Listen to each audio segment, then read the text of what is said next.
Selamat siang pemirsa, kita berjumpa kembali dalam program Lunch Talk, dialog siang khas Berita 1 bersama saya Cakri Miller. Dan bersama saya Dora Edward. Pemirsa, hari ini kita akan membahas topik sampah tak wajar di saluran air.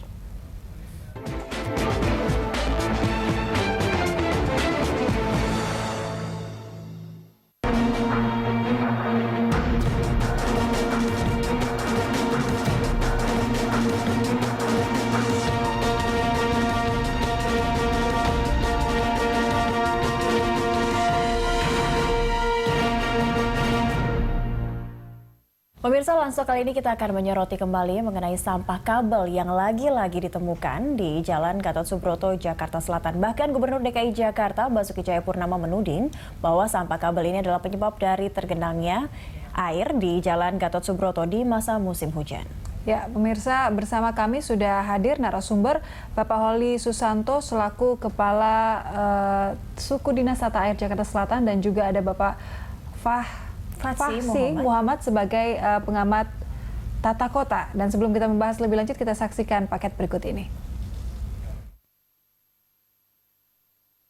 Sampah kulit kabel kembali ditemukan di dalam gorong-gorong jalan protokol ibu kota.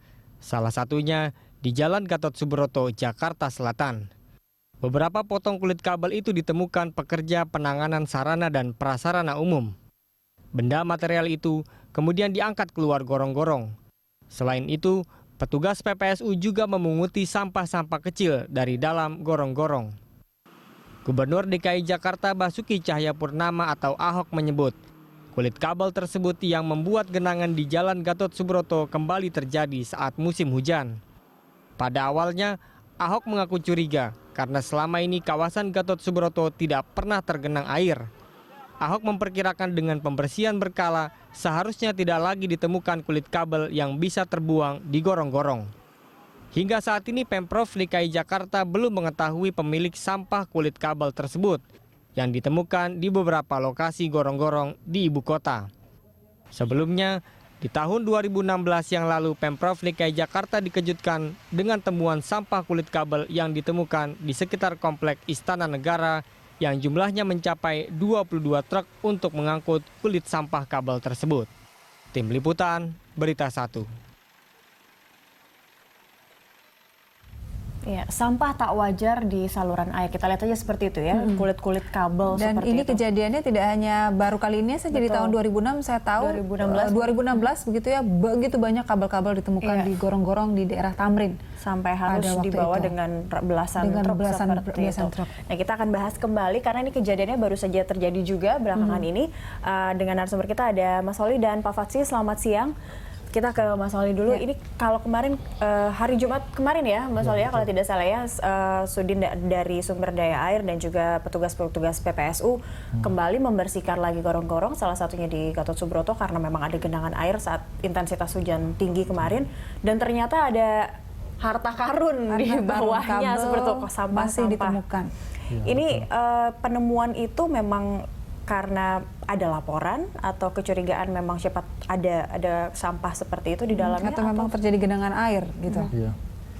Sebelumnya kami sudah mendapatkan informasi tersebut dari Lurah Kuningan Barat. Kemudian kami tindak lanjuti di lapangan karena kita melihat sistem aliran yang ada di Gatot Subroto itu tidak lancar. Kemudian satu persatu mulai dari flyover flyover Kuningan di Jalan Gatot Subroto di perempatan kita buka bak-bak kontrolnya, ternyata di situ memang banyak timbunan lumpur. Setelah kita angkat, ternyata bukan hanya lumpur yang didapatkan, melainkan pasir, bongkahan-bongkahan batu, ya, kabel-kabel juga ada juga di situ. Oke. Ya. Berarti ini sisa dari pekerjaan pihak lain begitu ya, yang menyisakan barang-barang sampah, kabel. Kemudian apalagi tadi ditemukan banyak sekali, ada pipa-pipa begitu. Ini sebenarnya sengaja dibuang sih gitu, Mas Holi? Ya, idealnya memang hal-hal tersebut tidak ada di saluran drainase kota, Pak ya. Nah itu saya tidak tahu bagaimana dulu pengawasannya sehingga hal-hal seperti itu bisa dimasukkan ke dalam saluran yang mengakibatkan RT 6 RW 2 di Kelurahan Kuningan Barat itu tergenang banjir. Nah, kami sudah melakukan usaha kemarin pada hari Jumat dibantu oleh pihak kelurahan mendatangkan 1 unit pompa mobile, Pak, satu unit pompa mobil itu berfungsi untuk menyedot air, mengeluarkan airnya dulu, kemudian setelah airnya surut, sedimentasi itu kita keluarkan satu persatu. Nah, mulai dari situlah kita ketahui ada batu, ada bongkahan-bongkahan besi beton, termasuk besi, sisa kulit kabel pasir, tadi itu, sisa kulit kabel. Nah, jadi ada 3 titik yang kita temukan. Yang saya sebutkan tadi, material itu ada di titik di bawah flyover, seperti itu. Nah, dari temuan-temuan itu bisa tidak terlacak siapa yang nyampah di dalam gorong-gorong di kawasan Gatot Subroto itu? Untuk saat ini kami belum bisa memastikan siapa. Yang pasti kita mau fokus dulu sama pembenahan saluran. Kita secara rutin mulai dari Jumat sampai pun hari ini siang masih berlangsung, kita lihat di bawah itu melakukan pembersihan. Mulai dari hari Jumat kita sudah dapatkan satu mobil pick up itu isinya kulit kabel hasil kupasan.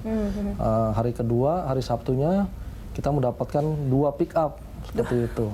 Hari ketiga kita dapatkan 1,5. Sampai sekarang tadi pagi kita dapatkan satu mobil pick up seperti itu. Ya, ini kalau mengeruk harta karun sih lumayan, tapi yang dikeruk ini sampah gitu ya. dan dampaknya luas ya, genangan air bahkan banjir juga di jalan-jalan utama seperti itu ya.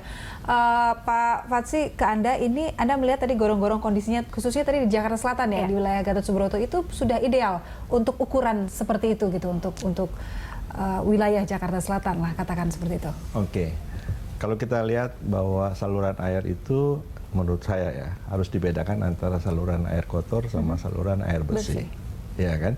Nah, kalau untuk saluran air kotor menurut saya dengan sebesar itu sangat memadai. Sudah lebih dari cukup. Karena yang saluran air kotor itu kan dari air mandi, dari air cucian. Nah, itu tidak pernah membuat satu banjir. Nah, kalau berbicara saluran air bersih, menurut saya ini yang sekarang paradigmanya yang harus dirubah. Kalau dulu adalah horizontal, ya itu mulai dari zaman Belanda selalu air hujan dibuang ke kali, akhirnya kalinya meluap.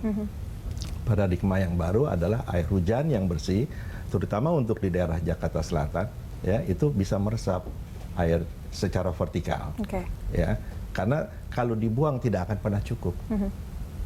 Maka itu kalau seluruh air hujan yang dari rumah, yang dari jalan, semuanya dibuang ke gorong-gorong semacam itu, tidak akan pernah cukup. Katakanlah itu cukup, kalau cukup pun nanti air sungainya yang meluap. Dan ini sudah terbukti. Satu, saya ambil contoh di Das Mampang. Das Mampang itu hampir 95% ada di DKI.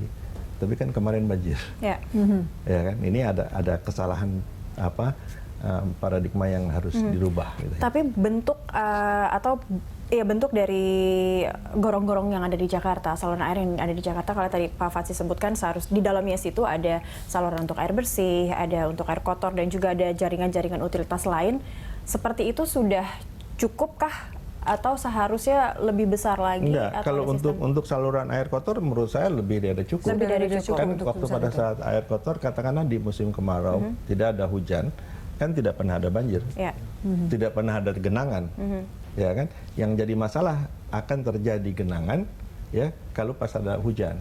Katakanlah hujannya mulai kemarin 80 mm aja per jam masuk tinggi. Nah itu sudah meluap. Nah ini yang saya bilang harus dirubah paradigmanya, baik masyarakat, baik pemerintah, pola berpikirnya harus berubah. Kalau tidak, ya tidak akan pernah selesai masalah banjir ini. Artinya Pak Fatsi, dengan kondisi gorong-gorong yang sudah ideal, khusus untuk air kotor, gitu ya katakan, cukup. Kalau misalnya masih ada sampah-sampah yang ditemukan, kabel-kabel, sisa-sisa kabel, kemudian ada barang-barang yang tidak wajar dalam itu, kalau terjadi hujan tapi ada gorong-gorong khusus air bersih, mungkin tidak meluap?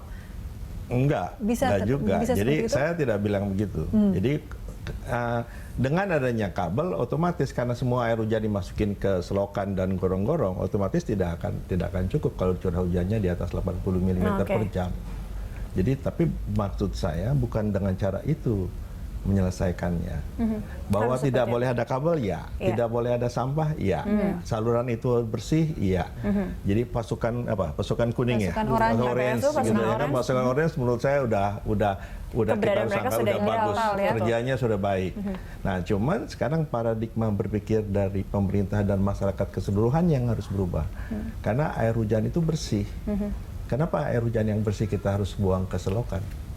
Ya, Berarti harus ada saluran lain yang memang diperuntukkan untuk masing-masing seperti itu, Pak Fatsi? Bukan, ada saluran lain yang masukkan ke vertikal ke dalam tanah.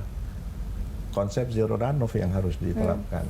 Karena kan tadi kita bicara di Jakarta Selatan. Ya. Jakarta Selatan itu adalah daerah vulkanik. Daerah vulkanik artinya air hujan meresap dulu. Dulu ini tempat ini kan kebun. Iya kan? Sekarang kalau kita lihat masuk ke Jakarta, udah hampir semuanya hutan beton. Air hujan yang turun tidak bisa meresap, terserap.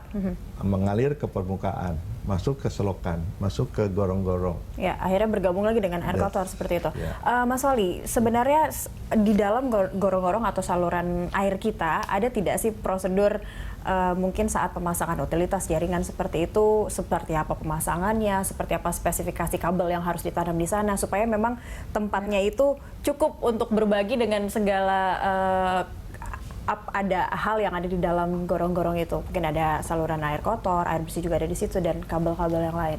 Idealnya hal seperti itu harus terpisahkan, Mbak. Jadi ada satu saluran yang dikhususkan untuk kabel-kabel utilitas, dan itu tentunya perlu ada izin dari Dinas Bina Marga untuk hal seperti itu. Dan memang tidak diperkenankan ada saluran itu di dalamnya banyak kabel-kabel utilitas di sana. Yang terjadi di Jakarta saat ini adalah seperti itu, kabel-kabel utilitas di dalam saluran. Itu tidak bisa dipungkiri dapat menghambat laju air, apalagi pada saat hujan. Air hujan itu pasti akan membawa sampah, sampahnya akan tersangkut di Mas Wali, utilitas. kenapa ini terulang lagi dan terjadi lagi begitu setelah belajar dari tahun 2016 begitu banyak sisa kabel? Apa ada ketidakdisiplinan pihak mana sebenarnya di sini? Kami sudah berusaha untuk menyisir satu persatu lokasi-lokasi saluran-saluran termasuk Jalan Gatot Subroto, itu sudah memang rutin dilakukan karena catchment area-nya juga luas dengan keterbatasan petugas. Ya kami berusaha semaksimal mungkin. Ini akan kita tetap lanjutkan penyisiran ini sampai sampai hilirnya kali Grogol yang ada di sebelah Hotel Satria Mandala seperti itu. Oke, baik. Ada aturan, tapi apakah aturan ini diketahui oleh mereka yang memasang kabel di bawah situ? Nanti kita akan lanjutkan di segmen berikutnya. Pemirsa, tetaplah bersama kami di Lansto, kami akan kembali usai jeda.